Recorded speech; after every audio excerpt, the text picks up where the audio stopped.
पवन सिंह का नाम से ना भोजपुरी को जाना जाता है। पूरे वर्ल्ड में फेमस करने वाला भोजपुरी को पावर स्टार पवन सिंह ही है।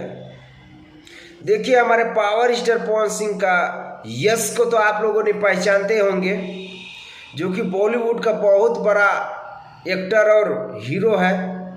यश ऐसा ऐसा मूवी दिया है ना, केजीएफ जैसा मूवी दिया है, तो आप लोग सोच सकते हैं कि यश ने भी हमारे पावर स्टार पवन सिंह का लॉलीपॉप लागेलू का टोन मूवी में इस्तेमाल किया है, फिल्म्स में इस्तेमाल किया है। तो आप लोग सोच सकते हैं कि हमारे पावर स्टार पवन सिंह का कितना ज़्यादा फैन लोग हैं। तो भाई, विरोधी का एक छोटा सा क्लिप वायरल हो जाएगा ना, उसका यूट्यूबर चमचा लोग जो है ना, एकदम तिल से तार बना देता है। तो आप लोग पूरे वर्ल्ड में हमारे पावर स्टार पवन सिंह को जाना जाता है लॉलीपॉप लागेलू के नाम से।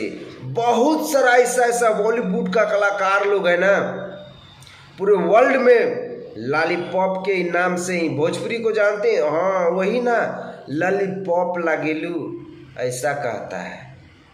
तो भाई, आप लोग का क्या राय है, कमेंट सेक्शन में अपना अपना राय जरूर दीजिएगा। मिलते हैं आप लोगों से नेक्स्ट वीडियो में। आप लोगों से एक छोटा सा रिक्वेस्ट है, अगर आप लोग हमारे पावर स्टार पवन सिंह का फैन है तो कमेंट सेक्शन में अपना अपना राय जरूर दीजिएगा। अगर आप लोग हमारे चैनल पर नए तो चैनल को भी सब्सक्राइब करके जुड़ जाइएगा। मिलते हैं आप लोगों से नेक्स्ट वीडियो में। वंदे मातरम, हर हर महादेव।